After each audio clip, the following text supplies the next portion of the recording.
200 លានដុល្លារ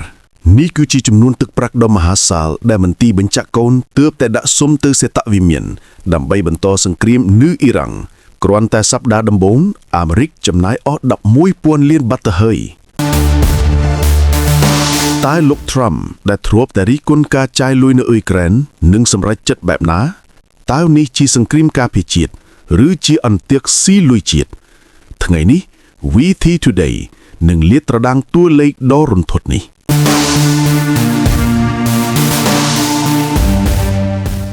មន្ទីរបញ្ជាក់កោនស្វែងរកសំណើថវិកាជាង 200,000 លានដុល្លារសម្រាប់សង្គ្រាមអ៊ីរ៉ង់យោងតាមមន្ត្រីរដ្ឋាភិបាលជាន់ខ្ពស់ម្នាក់មន្ទីរបញ្ជាក់កោនបានស្នើសុំឲ្យសេតវិមានអនុម័តសំណើជាង 200,000 លានដុល្លារទៅកាន់សភាដើម្បីផ្ដល់មូលនិធិដល់សង្គ្រាមនៅអ៊ីរ៉ង់នៅក្នុងសំណើថ្មីមួយដ៏ធំសម្បើមដែលស្ទើរតែប្រកាសជានឹងជួបប្រទះនឹងការតស៊ូពីអ្នកតាក់តែងច្បាប់ដែលប្រឆាំងនឹងចំនួននេះចំនួននោះនឹងលើសពីការចំណាយនៃយុទ្ធនាការវាយប្រហារតាមអាកាសដ៏ធំរបស់រដ្ឋាភិបាលរហូតមកដល់បច្ចុប្បន្នហើយផ្ទុយទៅវិញខិតខំបង្កើនការផលិតអាវុធសំខាន់ៗជាបន្ទាន់ខណៈដែលកងកម្លាំងអាមេរិកនិងអ៊ីស្រាអែលបានវាយប្រហារគោលដៅរាប់ពាន់នៅក្នុងរយៈពេល3សប្តាហ៍កន្លងមកនេះបើយោងតាមមនុស្ស3ញាក់ផ្សេងទៀតដែលស្គាល់បញ្ហាដែលបានបញ្ជាក់ថាក្រសួងការពារជាតិកំពុងស្វែងរកកញ្ចប់ទំហំនោះដោយអ្នកដទៃទៀតសម្រាប់អត្ថបទនេះមនុស្សទាំងនោះបាននិយាយក្នុងលក្ខខណ្ឌមិនបញ្ចេញឈ្មោះដើម្បីពណ៌នាអំពីផែនការដ៏រស័យរបស់រដ្ឋាភិបាលវានៅតែមិនច្បាស់ថាសេតវិមាននឹងស្នើសុំឲ្យសមាជិកសភាអនុម័តប៉ុន្មាននៅទីបំផុតមន្ត្រីជាន់ខ្ពស់រដ្ឋាភិបាលរូបនេះបាននិយាយថាមន្ត្រីសេតវិមានមួយចំនួនមិនគិតថាសំណើរបស់មន្ទីរបញ្ជាក់កោនមានឱកាសជាក់ស្ដែងក្នុងការអនុម័តនៅក្នុងសភាយោងតាមមន្ត្រីរូបនេះនិងមនុស្ស3នាក់ផ្សេងទៀតដែលស្គាល់បញ្ហាមន្ទីរបញ្ជាក់កោនបានដាក់សំណើសុំថវិកាជាច្រើនផ្សេងគ្នាក្នុងរយៈពេល2សប្តាហ៍កន្លងមកនេះសំណើសុំថវិកានេះទំនងជានឹងបង្កើនសមរភូមិនយោបាយដ៏សំខាន់មួយនៅក្នុងសភាខណៈដែលការគាំទ្រពីសាធារណពលរដ្ឋនៅតែមានភាពស្ងប់ស្ងាត់ហើយពួកប្រជាធិបតេយ្យបានរិះគន់យ៉ាងខ្លាំងពួកសាធារណរដ្ឋបានបង្ហាញសញ្ញាគាំទ្រចំពោះសំណើសុំបន្ថែមនៅពេលខាងមុខប៉ុន្តែមិនទាន់បានបដិញ្ញាចំពោះយុទ្ធសាស្ត្រនីតិច្បាប់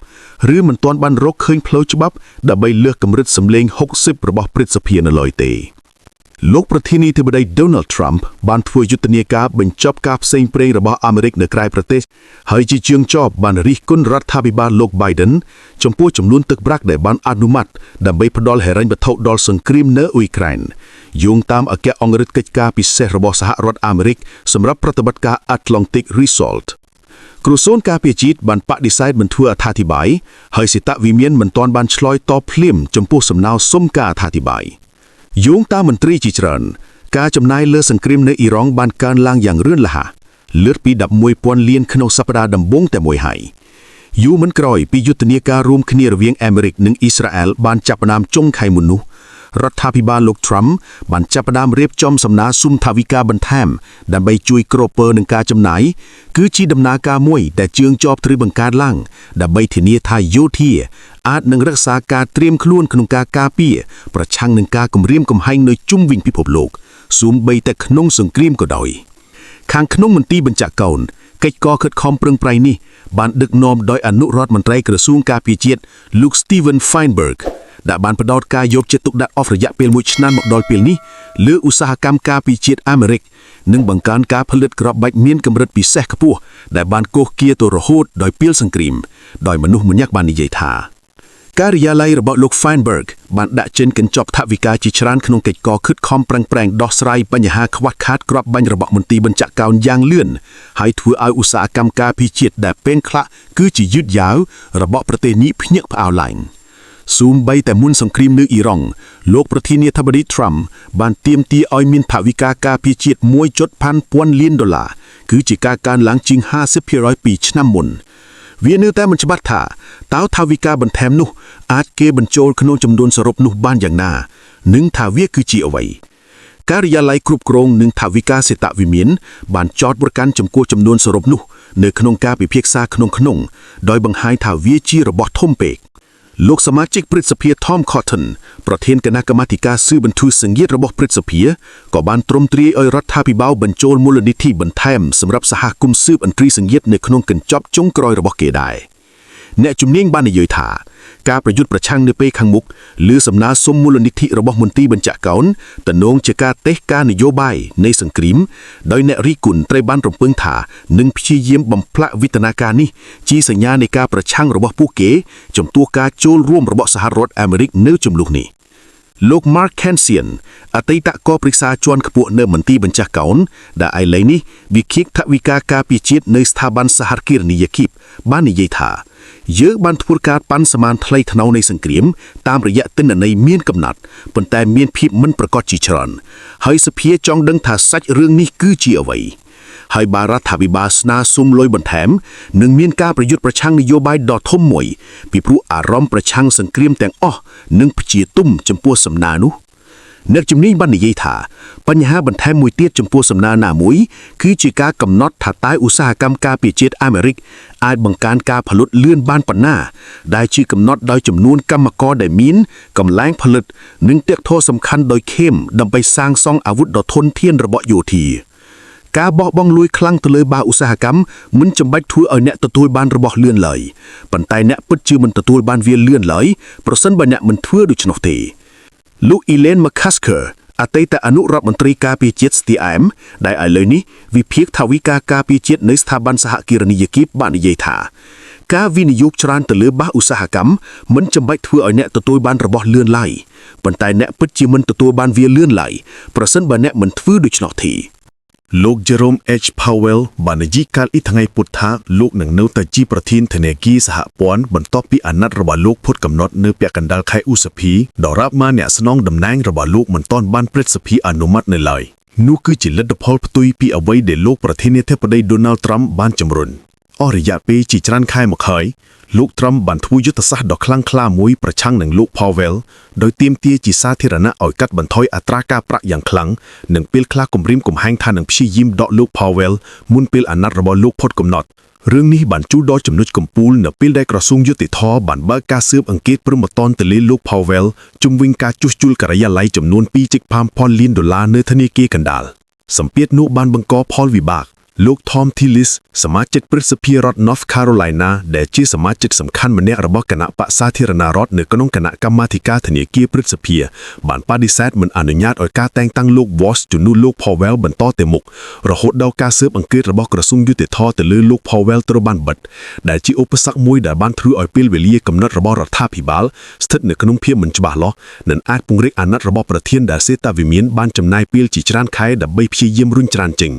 លោក Trump បាននិយាយកាលពីខែមករាថាលោកនឹងតែងតាំងលោក Walsh ដែលជាអតីតអភិបាលធនាគារកណ្ដាលសហរដ្ឋអាមេរិកប៉ុន្តែព្រឹទ្ធសភាមិនទាន់បានកំណត់ពេលសវនាការលើការតែងតាំងនេះនៅឡើយទេលោក Powell បានប្រាប់អ្នកយកព័ត៌មានកាលពីថ្ងៃពុធថានោះគឺជាអ្វីដែលច្បាប់តម្រូវដោយបន្ថែមថាវាជាអ្វីដែលត្រូវបានធ្វើជាច្រើនលើកច្រើនសាររួមទាំងពេលដែលអាណត្តិរបស់លោកជាប្រធានបានផុតកំណត់នៅរដ្ឋាភិបាល Biden និងព្រឹទ្ធសភាមិនទាន់បានអនុម័តលោកឡើងវិញនៅឡើយទេ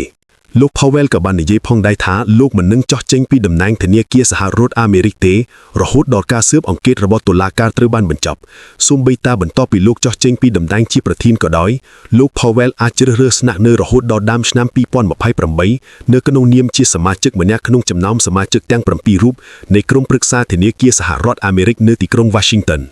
លោកបានមានប្រសាសន៍ថាខ្ញុំមិនមានបំណងចាក់ចេញពីក្រុមប្រឹក្សានៅឡើយទេរហូតដល់ការស៊ើបអង្កេតត្រូវបានបញ្ចប់ដោយមានទម្លាស់ភាពនិងភាពច្បាស់លាស់សំណើសុំការអធិប្បាយពិសេសតាវិមានមិនបានឆ្លើយតបវិញហើយអ្នកវិភាគខ្លះនិយាយថាផ្លូវដែលត្រូវទៅមុខទៀងទាត់យវិតទោះបីជារដ្ឋាភិបាលបានបដិសេធមិនព្រមទេក៏ដោយលោក Mark Spindale អ្នកគ្រប់គ្រងការវិនិយោគដែលបានសហការសរសេរប្រវត្តិសាស្ត្រឯករាជ្យភាពរបស់ Fed និយាយថារដ្ឋាភិបាលកាន់ចូលគម្លាតនៅក្នុងការបំបីការជាប់ចាក់គាំងលោកបានមានប្រសាសន៍ថាលោក Trump អាចបញ្ចប់រឿងនេះក្នុងរយៈពេល1វិនាទីលោក Tillis នឹងដកថយនិងលោក Walsh នឹងត្រូវបានបញ្ជាក់យ៉ាងឆាប់រហ័សវាគឺជាអ្វីដែលប្រធានាធិបតីអាចដោះស្រាយបានភ្លាមៗ กำนัดสำเร็จរបស់លោក Powell បានកើតឡើងមួយសប្តាហ៍បន្ទាប់ពីប្រធានចៅក្រមឃុំសហរដ្ឋអាមេរិក James E. Bosberg នៅទីក្រុង Washington DC បានលុបចោលដីកាកៅមួយពីក្រុមដែលជាប់ពាក់ព័ន្ធនឹងការស៊ើបអង្កេតដោយសម្រេចថាការស៊ើបអង្កេតខ្វះគុណវិបត្តិមេធាវីអាមេរិក Jeanine Pirro ដែលជាសមាជិកយុទ្ធជិតស្និទ្ធរបស់ Trump បាននិយាយថាក្រសួងយុតិធម៌នឹងបណ្ដេញឧទ្ធរណ៍សេចក្តីសម្រេចចិត្តនេះដោយបដិសេធការព្រួយបារម្ភថាការស៊ើបអង្កេតអាចបញ្ចូលការបញ្ជាក់របស់ Voss ការវាប្រមូលបង្ចុះគាដើម្បីដល់តំណែងជាអ្នកដឹកនាំរបស់ Fed មិនមានតែនៅប៉ុណ្ណោះទេលោក Trump ក៏បានផ្លាស់ប្ដូរការបញ្ចេញអវ៉ាសការអភិបាល Fed លោកស្រី Lisa Cook ទោះបីជាតុលាការបានបង្ហាញសញ្ញាថាវានឹងអាចអនុញ្ញាតឲ្យលោកស្រីនៅតែក្នុងក្រុមប្រឹក្សាខណៈដែលលោកស្រីបន្ទោសប្រឆាំងនឹងការបញ្ចេញចុះក្នុងតុលាការ